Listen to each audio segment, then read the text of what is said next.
হাতীবান্ধা আদর্শ উচ্চ বিদ্যালয়ে গত রাতে ঘটে গেছে একটি দুর্ধর্ষ চুরির ঘটনা।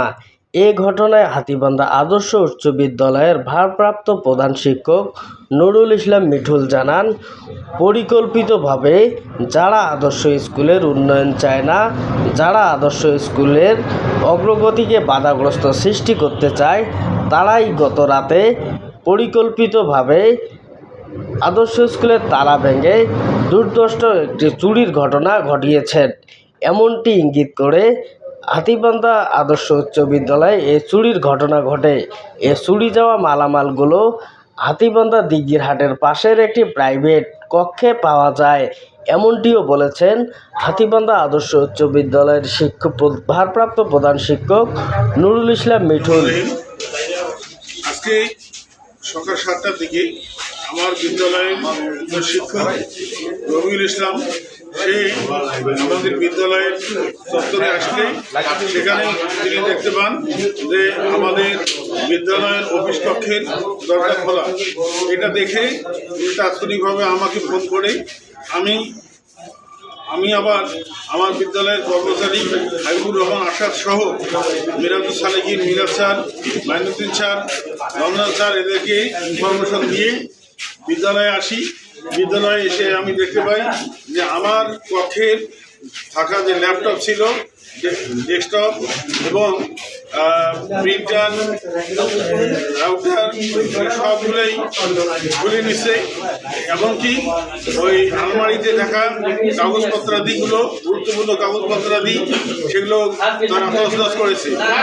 সকল দিক থেকে আমার শিক্ষক মিলনার প্রয়োজনে সেখানকার আলমারি খুলে আলমারিতে থাকা আমাদের সেখানকার কিছু কাগজপত্রাদি সেগুলো আবার সেখান থেকে নিয়েছে।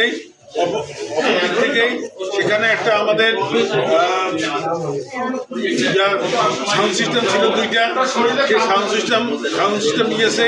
প্রজেক্টর আর একটা ল্যাব, সেই ল্যাবটি হলো আমাদের ভকেশনাল ল্যাব থেকে একটা শ্যালো মেশিন সেখান থেকে নিয়েছে।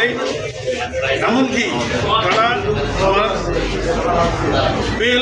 বেলটা যেটা দিয়ে আমরা ঘন্টা বাজাই, সেই ঘন্টা বাজার বেল সহ অনেক ইলেকট্রনিক মালামাল তারা খুলে নিয়েছে। এটা আমার মনে হয় যে এটা একটা পরিকল্পিত ঘটনা। আদর্শ স্কুলে যারা উন্নয়নের পথে বাধা দিতে চায়, যারা আদর্শ স্কুলের ভালো চায় না, তারা এই ঘটনাটি পরিকল্পিতভাবে করেছে।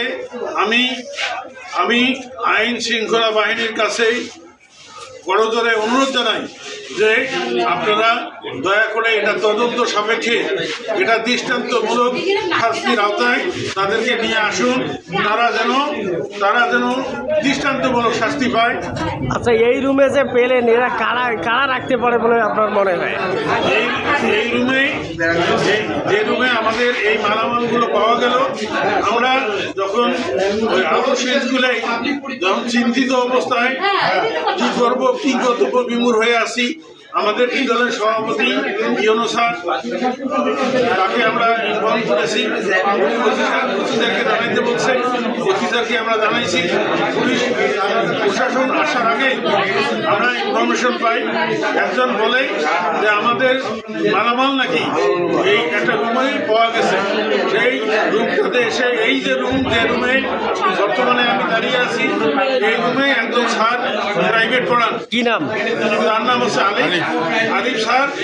তার ছাত্রছাত্রীদেরকে নিয়ে রুমে প্রবেশ করে তখন দেখে যে এই মালামালগুলো আলিফ স্যার সে আমাদের এখানকার স্যার নয়, বহিরাগত আমাদের ছাত্রছাত্রীদেরকে পড়ায়। আমাদের ছাত্রছাত্রীর মাধ্যমে উনি খবর দেন, আমরা খবর পেয়ে এখানে আসি এবং আলিফ স্যারের এই রুমে আমরা এই মালামালগুলো পাই। আলিফ স্যার বলছে যে এই চাবি নাকি আরো অন্যান্য মানুষের কাছেও আছে।